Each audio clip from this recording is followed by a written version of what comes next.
Bonjour et bienvenue sur Octogone. Aujourd'hui, on vous propose un nouveau format.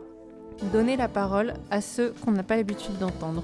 Et pour aujourd'hui, nous avons Morgane, 29 ans, qui travaille aux éditions des Lacs et qui va nous parler des troubles du comportement alimentaire. Bonjour Morgane. Bonjour, merci de me recevoir.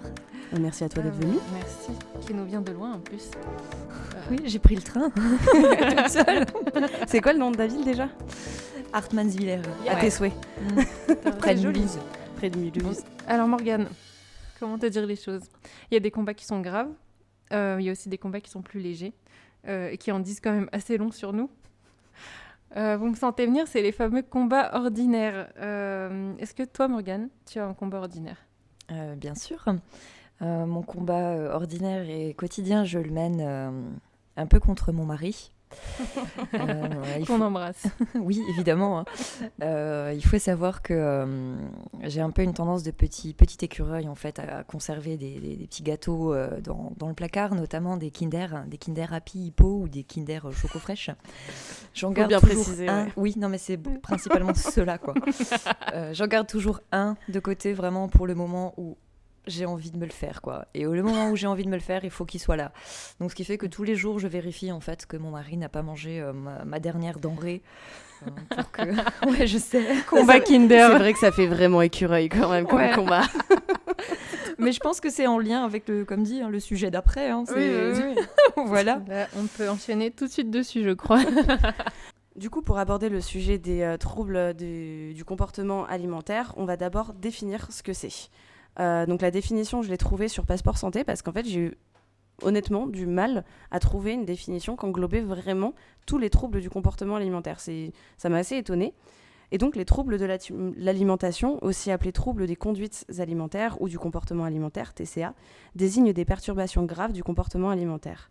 Le comportement est considéré comme anormal parce qu'il est différent des pratiques alimentaires habituelles, mais surtout parce qu'il a des répercussions négatives sur la santé physique et mentale de l'individu. Les TCA touchent beaucoup plus de femmes que d'hommes et débutent souvent à l'adolescence ou au début de l'âge adulte. Comme tu disais, les TCA touchent beaucoup plus les femmes que les hommes, et les statistiques le montrent d'ailleurs, puisque 1,9% des femmes sont touchées par la boulimie, tandis que ce ne sont que 0,6% des hommes. Ça fait environ un homme pour 3 femmes touchées par la boulimie. Et pour ce qui est de l'anorexie, chez les femmes, on a 1,4% des personnes qui sont touchées pour 0,2% des hommes qui sont ou ont été anorexiques. Donc ça nous donne un sexe ratio, comme on dit en médecine, de 1 homme pour 8 femmes. Les chiffres parlent d'eux-mêmes. Donc là, on a simplement des exemples sur l'anorexie et la boulimie, mais il faut se rappeler que les troubles du comportement alimentaire englobent énormément de troubles différents. Donc voilà, les plus connus sont la boulimie et l'anorexie, mais il en existe beaucoup d'autres. Et pour ce podcast, on a Morgane qui est avec nous en direct, mais nous avons aussi Sophie qui nous a enregistré son témoignage tout simplement parce qu'elle a aussi subi des troubles du comportement alimentaire. Et en fait, on va animer ces témoignages avec ces enregistrements. Donnons la parole à Sophie. Et c'est parti. Bonjour à tous. Tout d'abord, merci à Sarah de m'avoir invitée sur ce podcast pour parler des TCA, parce que c'est un sujet qui me tient à cœur. Ça a fait partie de ma vie pendant 2 ans. Et voilà, je pense que c'est très important de libérer la parole là-dessus, comme sur beaucoup d'autres sujets. Donc je vais apporter modestement ma petite pierre à l'édifice. Je sais pas trop quand ça a commencé officiellement, quand je m'en suis vraiment rendu compte, parce que déjà je pense que ça commence dans l'enfance en fait, vraiment. Je me souviens nettement quand j'étais petite, j'avais cette sensation, vous savez, un peu d'hypoglycémie, et là j'ouvrais le placard ou le frigo et vraiment, je m'envoyais tout ce qu'il y avait dedans. Et voilà, j'ai des souvenirs très nets de ça. C'était pas régulier, mais voilà. Ensuite, adolescente, en gros, j'ai arrêté de faire du sport. Je faisais de la natation en compétition. Avec l'école, c'était plus compatible. Et du coup, j'avais plus de dépenses énergétiques importantes. Et j'ai commencé à prendre du poids. Donc, j'ai pris du poids. Sans atteindre de l'obésité ou quoi que ce soit. Juste, j'étais rondouillette, quoi. Et je me suis toujours sentie mal dans ma peau, vraiment très très mal. Et puis, il y a un moment, j'ai atteint un chiffre sur la balance qui m'a fait me dire waouh, en fait, mais je suis vraiment pas bien, mais vraiment pas. Donc, du coup, en gros, j'ai commencé à faire du sport, donc de la muscu, tout ça. Et ça avait marché. Enfin, je perdais du poids, j'étais bien. Je me sentais mieux et j'ai pris goût au sport. Et vraiment, parce que c'était quelque chose que j'aimais pas du tout. Donc, j'ai pris goût au sport. C'était génial. Juste un peu avant ça, je crois que j'ai essayé quand même de recadrer un peu mon alimentation, du style faut arrêter les tranches de pain de mie ou essayer de mettre un peu plus de légumes ou voilà, de ce genre de choses. J'ai fait ça. Et puis une fois que j'ai perdu en 1 an et demi, on va dire, mes 20 kilos entre guillemets en trop, hein, juste pour que je sois bien dans mon corps, il y a eu ça, nickel. Après, je suis passée sur une alimentation végétalienne, donc elle n'avait rien à voir avec mon poids, c'était pour des questions éthiques. Bref, on n'est pas là pour parler de ça. Et c'est peut-être quelques mois, moins d'1 an après, en fait, j'ai attaqué un nouveau boulot et dans ce nouveau boulot, bah en fait, c'était en petite enfance, c'était en crèche, hein. Et en crèche, il y a beaucoup de gâteaux, de sucreries, de machins qui traînent partout. Enfin, si vous voulez, vous pouvez bouffer toute la journée en crèche, hein. Et du coup, voilà, j'ai commencé à beaucoup grignoter, tout ça. Alors, on va dire, pour vous résumer, ça a duré 2 ans, ces TCA. Et j'ai pas spécialement pris de poids parce qu'en fait, je compensais par le sport.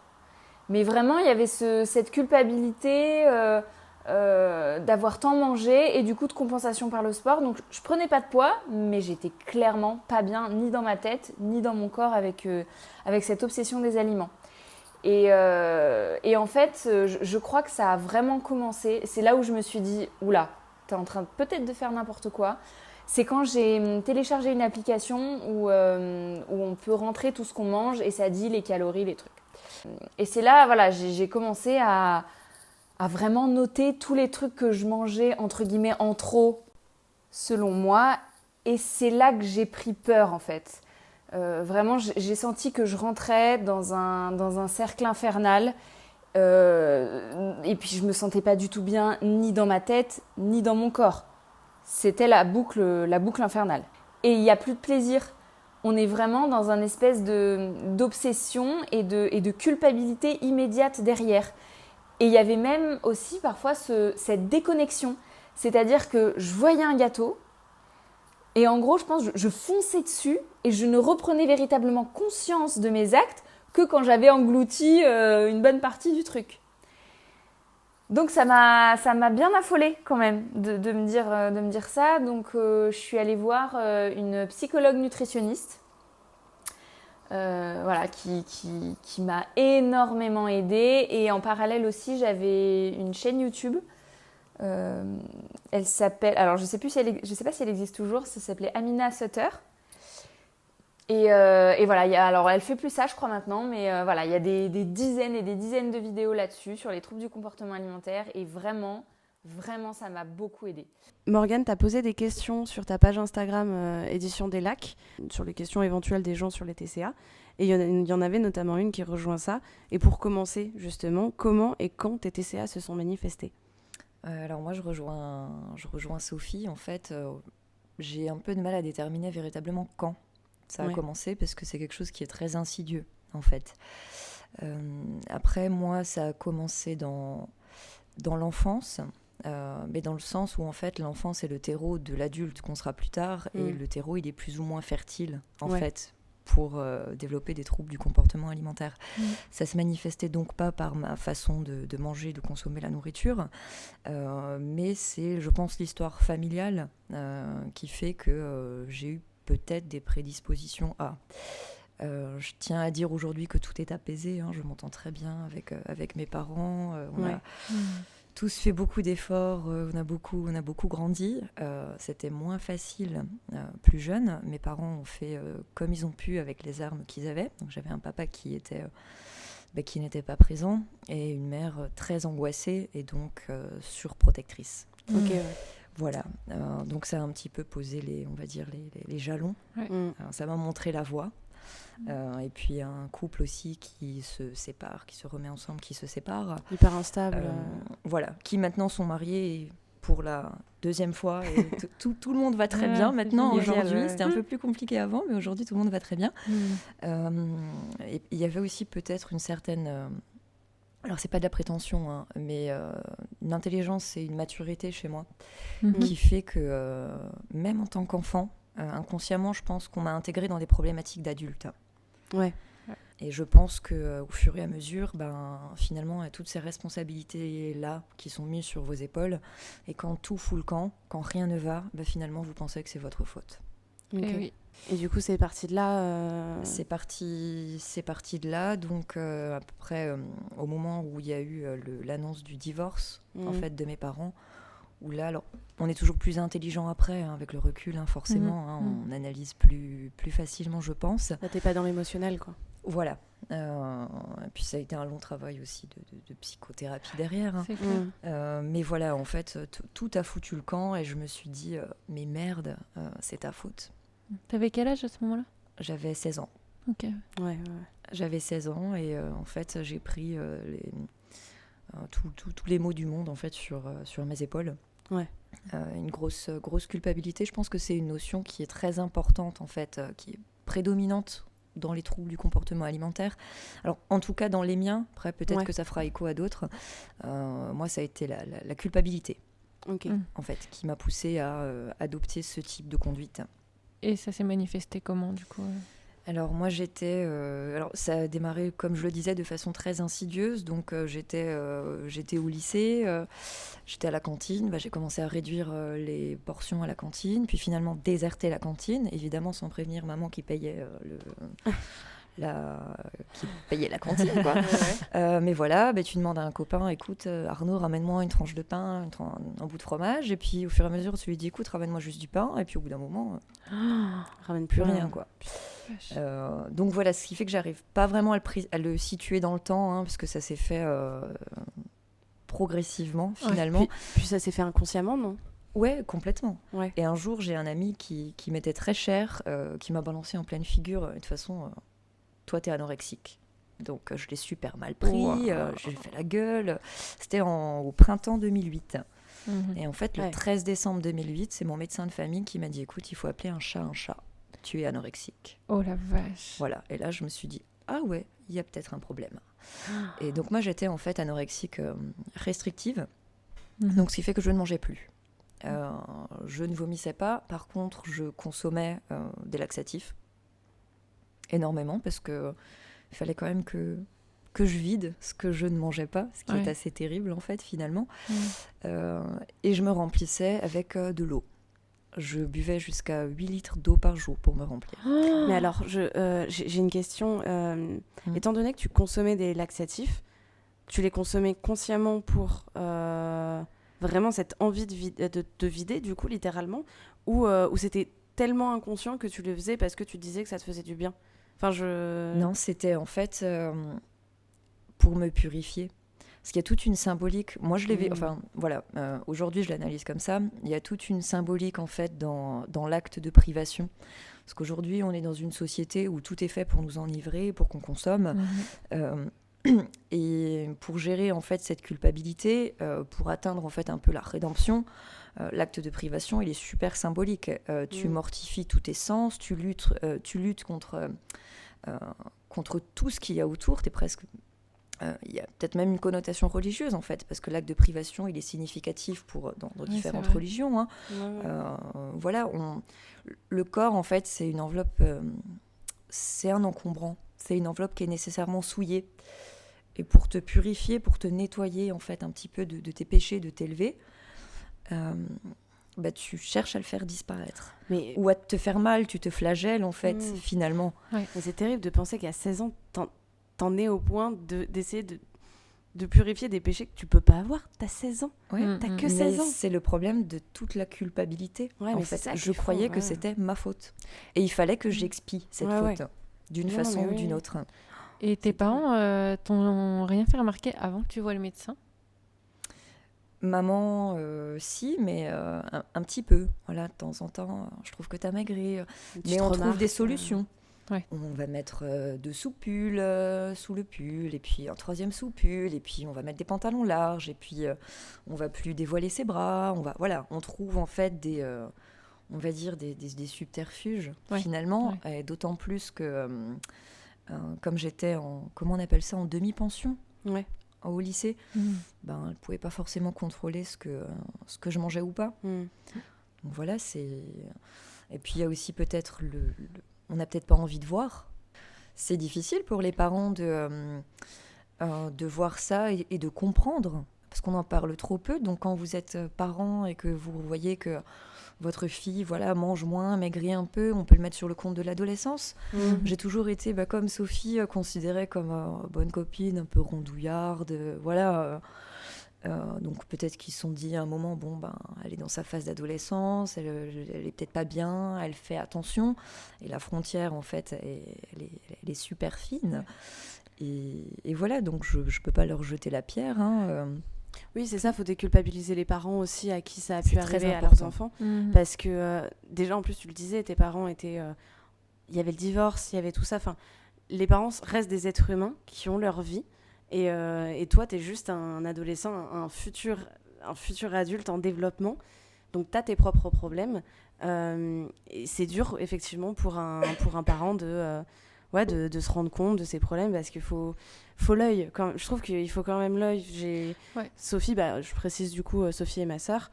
Et c'est vrai que même moi, le témoignage dont elle parle, j'ai grandi du coup avec elle, je ne l'ai pas vu. Ouais. Je l'ai pas vu, donc... Mais je me dis qu'il doit y avoir un truc assez trompeur, comme pour la dépression d'ailleurs, où l'entourage se dit c'est une période. C'est une période, c'est une phase. Et en fait, ça dure, mais tu te rends pas compte. Et on arrive à donner le change. Ouais, exactement. On passe quand même maître dans l'art de tromper. Des apparences. Ouais, parce qu'en fait, on se trompe surtout soi-même. Ouais, c'est ça. Là, on excelle là-dedans. Bah oui, quand tu parles c'est du très principe facile tu te mens à finalement, toi-même. de tromper les autres. Ouais, je voulais te demander, est-ce que tu te trouvais belle ? Comment tu te trouvais comme ça ? Quand j'ai commencé à maigrir, Ouais. En fait, c'est bizarre parce que je savais que je maigrissais. Intellectuellement, je savais que je maigrissais. Émotionnellement, j'arrivais pas à le percevoir. Okay, Je me trouvais toujours grosse. Je suis descendue à 33 kilos. J'avais que la peau sur les os. Ouais, c'est clair. J'attrapais encore ma peau en me regardant dans le miroir et en me disant mais t'es une grosse vache. Voilà. Ouais. Et même encore aujourd'hui, j'ai ça revient de temps en temps. Voilà, de temps en temps, je n'arrive pas à me voir. Ouais, c'est ça, la sale petite voix qui qu'on a tous et exactement. La première chose qu'on a travaillé avec ma psy, qui est psychologue nutritionniste, c'était surtout ce rapport à la nourriture et en fait la satiété. La satiété, parce que en fait, je me suis rendu compte que je pouvais vraiment engloutir, par exemple, plein de petits gâteaux ou de chocolat sans jamais être écœurée. Enfin, ou alors, vraiment, non mais il fallait engloutir des quantités astronomiques, quoi, vraiment. Et je me suis dit, c'est quand même bizarre. Donc, l'idée, c'était que je me reconnecte à mon corps, vraiment, parce que j'étais coupée. Quand on engloutit comme ça, on ne mange pas du tout en conscience, j'étais coupée. Et du coup, j'avais beaucoup de mal, en fait, à doser et ma faim et ma satiété. Savoir si j'avais énormément faim ou pas. Enfin, des fois, ça prenait des proportions assez ahurissantes, dans le sens où, en fait, je ne supportais pas rester plusieurs heures sans manger. Genre, psychologiquement, c'était pas possible. Donc déjà, il y a toute cette notion de croyance au niveau de l'alimentation qui est très importante, qui peut être, qui peut être liée à tellement de choses, un manque d'amour, juste on veut se remplir, voilà, bref, il y a beaucoup de choses. Et en fait, j'ai commencé à noter dans un carnet ces sensations de satiété. Et je faisais des tests. Vraiment, je me disais, bon, là, j'ai l'impression que j'ai assez mangé. Je vais m'arrêter. Qu'est-ce que ça va donner ?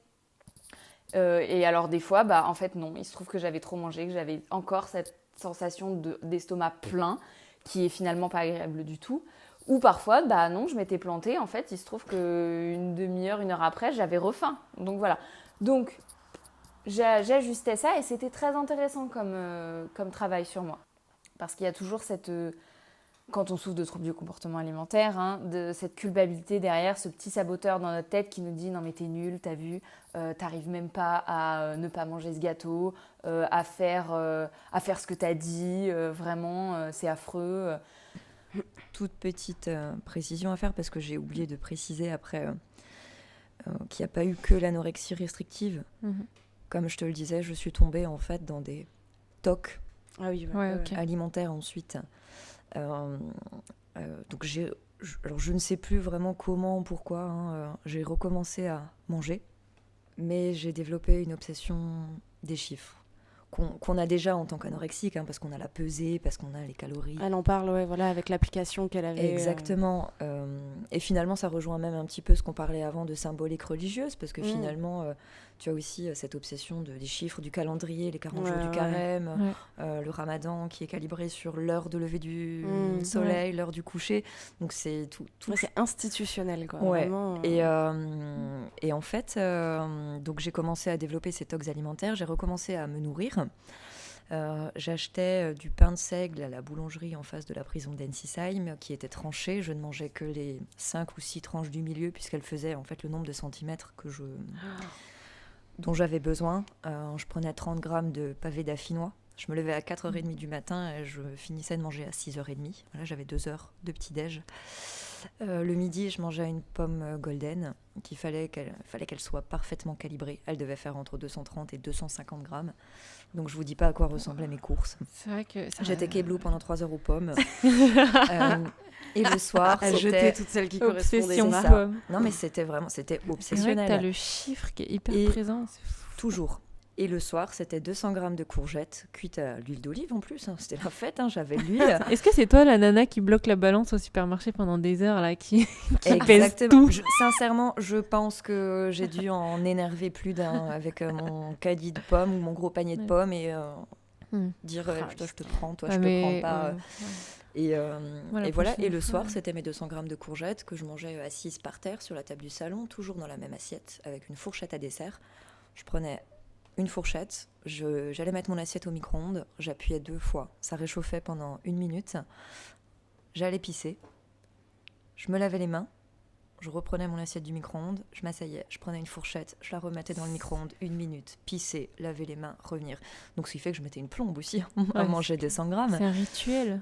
C'était un rituel. Et en fait, comme il y avait cette histoire de responsabilité, puis en même temps, vu que j'avais été très protégée par ma maman, ma bulle en fait a un petit peu éclaté, hein. Il y a eu ce divorce, j'étais arrivée au lycée, donc c'était la liberté dans les horaires. Quand tu avais 1 heure de creux, tu n'étais plus obligée d'être surveillée en études. Ta mère ne connaissait pas les horaires de bus, enfin, et tout ça a explosé, donc ce qui fait que tout mon monde en fait s'écroulait. Et il fallait que je reprenne le contrôle d'une façon ou d'une autre. Et c'était là-dessus. C'était là-dessus. Ça. Et tu disais que ça a duré 8 ans. Non, que 6. 6, pardon, 6. Attends pour moi, heureusement. Ouais. Même si c'est déjà énorme. Et donc, t'es arrivé à ce point-là où le médecin t'a dit ce que c'était. C'était l'anorexie restrictive. Et c'est quoi la suite ? Oui, donc le médecin, c'était en 2008. Donc, même s'il a décrété que c'était l'anorexie, j'ai forcément pas réagi tout de suite. J'ai réagi beaucoup plus tard. Mais en fait, j'ai réussi à m'en remettre grâce à la fois un accompagnement classique, entre guillemets, donc psychiatre, y compris avec des médicaments, parce que j'ai eu besoin de la béquille chimique, en fait, des antidépresseurs et des anxiolytiques pour me... pour ne pas m'effondrer, en fait, tout simplement.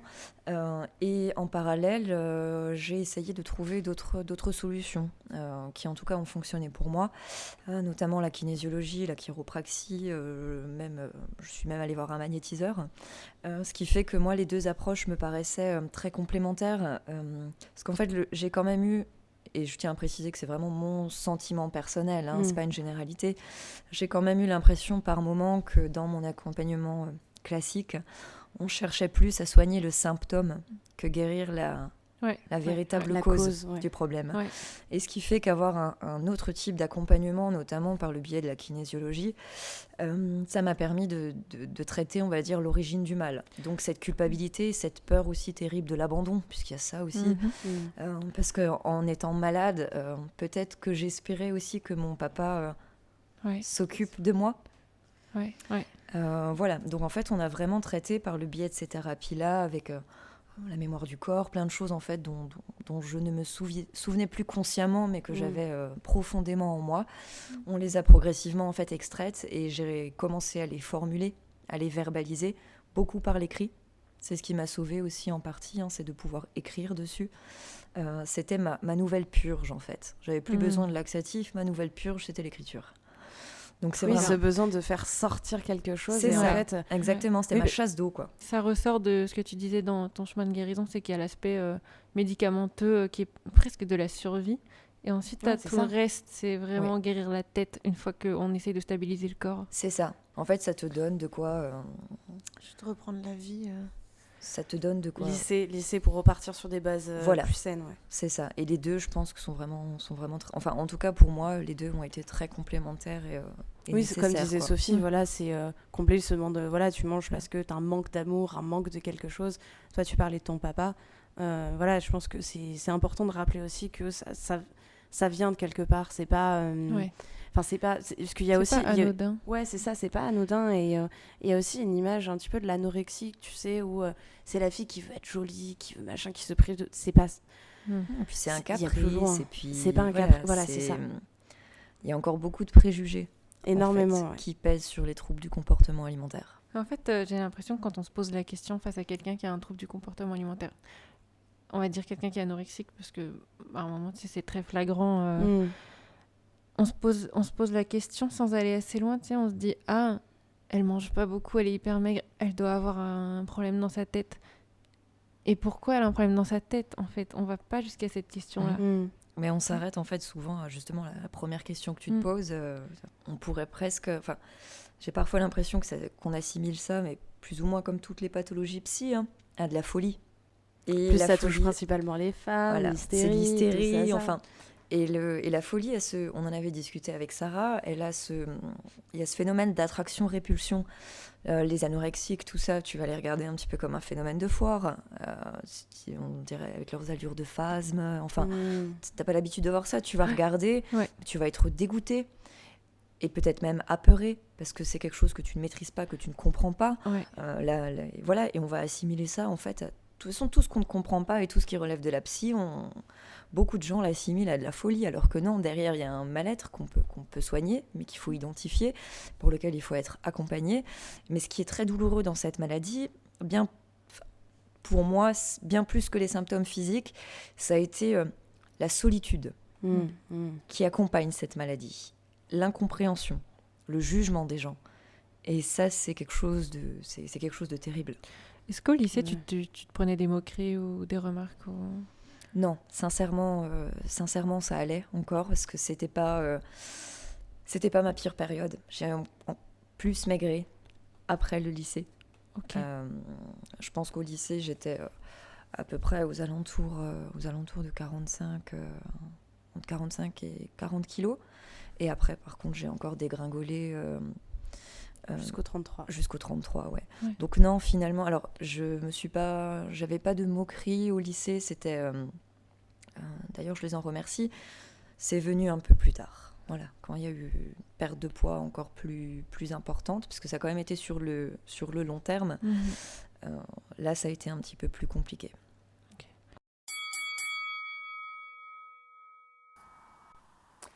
Donc je me suis reconnectée à mon corps, ce qui était quelque chose d'énorme, et j'ai pris également conscience que ce TCA, en fait, n'était qu'un symptôme d'un mal-être bien plus profond, qui était mon mal-être au travail. Et c'est là où j'ai compris et je me suis vue. En fait, j'ai l'impression de faire un pas de côté à côté de moi et de me voir agir, ce qui est très très important au final. En fait, j'étais tout le temps dans le speed, il n'y avait pas de pause. Une journée de 7 heures de boulot, j'avais une demi-heure pour manger et je n'avais pas d'autre pause du tout. Donc, c'était sans fin.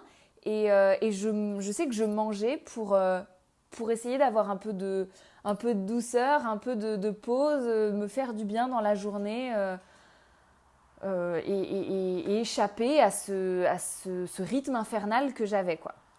Et j'ai mis un très très long moment à le comprendre parce qu'en parallèle, ça allait plus aussi dans mon travail pour d'autres raisons que juste, je crois que ce rythme de travail, de vie ne me convient pas. Il y avait d'autres choses, bref.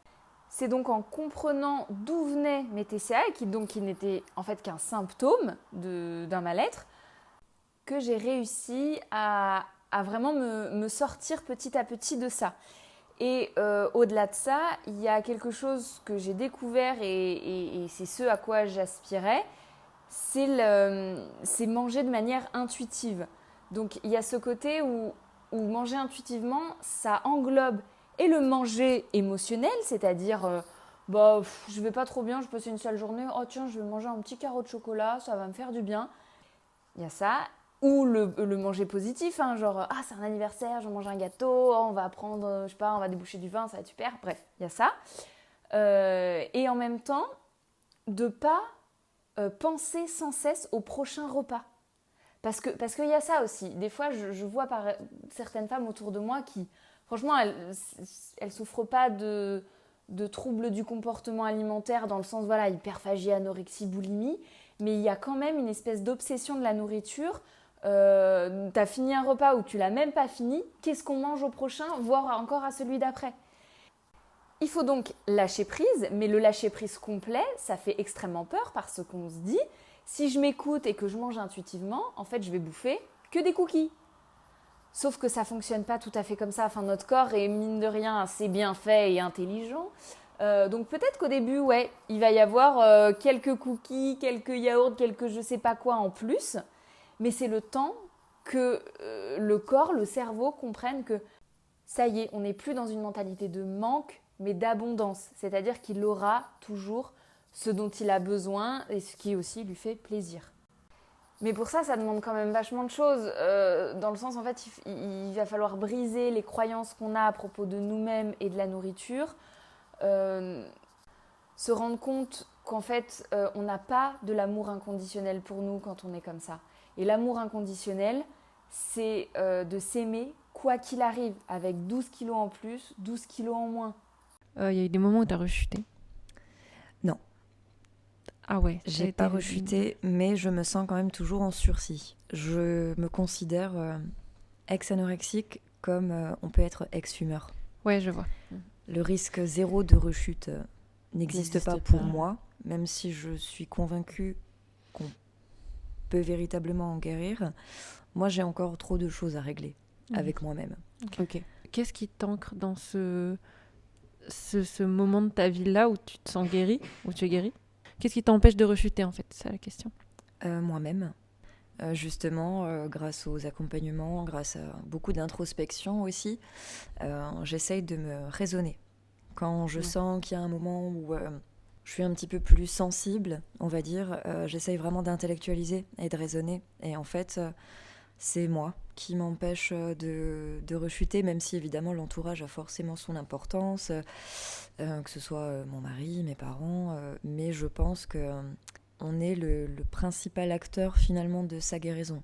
C'est évidemment mieux et plus facile d'être entouré, c'est très important, mais on a les cartes en main, quoi. Donc, mais c'est hyper fort en fait, parce que c'est ton mental, c'est ta culpabilité que tu t'es imposée à toi-même, qui t'a fait imposer cette épreuve, et t'arrives à ne pas rechuter grâce au mental qui est ressorti derrière. Je me dis, si j'ai été capable de m'infliger ça, je suis capable en fait d'utiliser cette force à bon escient. Ouais, c'est clair. Parce que pour s'empêcher de manger, pour s'infliger ce que je prenais de laxatif, puisque finalement c'est deux péchés en fait que j'ai totalement rejetés de ma vie, c'était la gourmandise et la luxure, parce que en plus compte tenu de mon apparence, j'avais aussi signé l'arrêt de mort de ma vie sexuelle. Ouais. Tout ce qui était source de plaisir, en fait, je n'y avais pas le droit. C'est la privation. C'est la privation au sens le plus général, large et le plus complet, le plus rude du terme.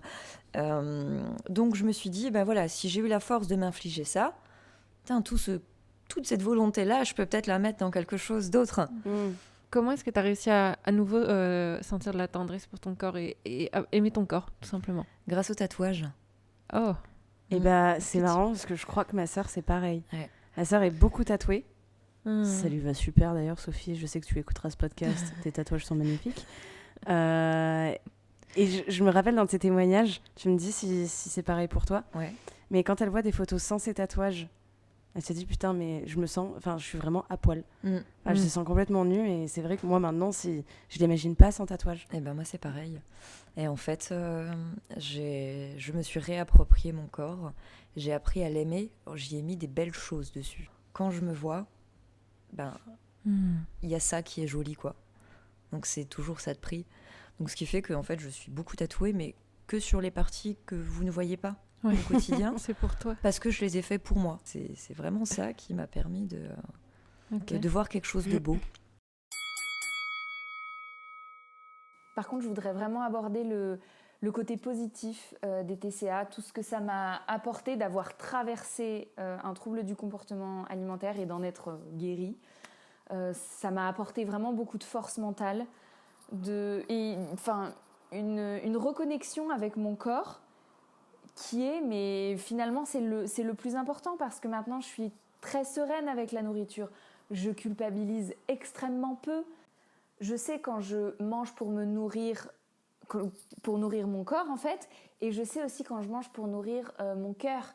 Vraiment quand je sais que j'ai plus faim, mais là ça me fait vraiment plaisir de manger ça en fait. Voilà, donc je pense que c'est important de dégager le positif à chaque fois dans chaque situation qu'on vit, parce que je pense qu'on traverse des choses toujours pour une bonne raison. C'est des leçons de vie qu'on doit apprendre et ça ne nous en rend que plus forts finalement. Morgane, tu nous as apporté un livre de Lucrezia Lero qui s'appelle « Il y a des jours où je suis heureuse », qui est aux éditions des Lacs, qui est ta maison d'édition. Oui. Tu peux nous en parler ? Tu veux nous dire, ouais. Donc en fait, on va suivre dans ce court roman qui, c'est pas un roman où il y a forcément une intrigue ou quoi que ce soit, c'est vraiment la photographie d'un quotidien qui est dévasté par les troubles du comportement alimentaire, en l'occurrence ici la boulimie. Donc on va suivre le quotidien de cette jeune fille qui s'appelle le petit écureuil et de sa maman qui est totalement désemparée. Quelle que soit l'attitude qu'elle adopte, elle semble ne jamais convenir finalement à la jeune fille. Ça met vraiment en exergue l'enfer que sont au quotidien les TCA, et c'est un livre qui n'oublie pas la souffrance de l'entourage. C'est pour ça qu'il est très important. C'est aussi une pensée en fait pour tous ces accompagnants, pour tous ces aidants au quotidien qui sont démunis finalement face à ça. Voilà, en parlant de l'entourage, on se rend compte qu'il y a aussi l'absence du père dans ce livre-là, et il est important parce que en le lisant, si on est concerné, on se dit ok, on n'est pas seul. Et quand on n'est pas concerné, par chance, on dit ah ouais, c'est ça. Voilà, ok, on comprend. Et c'est une histoire véritable, c'est l'histoire de plein de jeunes filles finalement qu'on peut croiser. Lucrezia a véritablement fait un travail d'appropriation de l'histoire et de retranscription. Elle a fait, avec la sensibilité qui est la sienne, elle rend l'histoire entendable pour les gens. Ouais. Elle retranscrit ça très fidèlement. Il n'y a pas de chiquet, il n'y a pas de fioriture. C'est une photographie comme vous n'en verrez pas d'autres. D'accord. Ok. En autre recommandation, du coup, on va simplement vous mettre en lien la chaîne YouTube de Amina Sutter dont Sophie parle dans son enregistrement, et le site internet pour comprendre et définir ce que sont les TCA. Morgane, que conseillerais-tu à quelqu'un qui pense avoir soit un comportement anormal avec la nourriture, soit au pire des TCA ? En parler. Voilà, il faut trouver quelqu'un à qui en parler, parce que ce qu'on ne dit pas finit par nous gangréner. Et c'est un premier pas en fait vers la guérison que d'en parler. Et j'aimerais surtout en fait que ces personnes-là n'oublient pas qu'elles ne sont coupables de rien, et surtout qu'elles sont aimables. pas dans le sens poli ou courtois, Oui, hein, qu'elles mais peuvent être aimées. qu'elles peuvent être aimées. Ouais, je pense que c'est super important de leur rappeler, mais surtout en parler. Voilà. Il y a des associations au niveau local, même si on ne se sent pas encore d'en parler à un médecin, il faut tendre une première perche et un jour ça ira. Et il ne faut pas oublier, en fait, durant son chemin, tous les gens qui ont essayé de nous tendre la main, même si on n'a pas forcément su les saisir au moment précis. Il faut le garder en tête. Il faut savoir que voilà, il y a des gens qui sont là et il y a des gens qui nous aiment. Je pense que c'est super important. On vous remercie à tous de nous avoir écoutés. On espère que ça vous a plu. On remercie aussi les traditionnels Yvan, Thomas, Hamza, qui sont nos gars sûrs, et Icar, et Bruno. Antoine, le FEC, de nous accueillir. Et vous aussi pour votre générosité sur Hello Asso. On remercie aussi tous nos abonnés pour votre soutien continu et les lecteurs de Morgane, quand même, qui ont posé des questions. Oui, merci beaucoup. Les lecteurs, cœur sur vous. Gros cœur sur vous. Merci aussi à Sophie pour son témoignage audio et à toi, Morgane, d'avoir participé. Merci. Vraiment, merci de t'être ouverte. Je vous en prie. Et si vous voulez prendre la place de Morgane, n'hésitez pas à nous contacter par mail ou sur Facebook ou Instagram. Les réseaux sociaux. Les réseaux. Prendre la place dans le podcast, pas pour la maladie. Merci d'avoir précisé. Ouais, non, mais en fait, la phrase m'a paru super. Si vous voulez vous aussi avoir des troubles du comportement. Ouais, voilà. Eh bien, à bientôt pour un nouveau podcast. Merci Morgane. Merci. Merci à vous.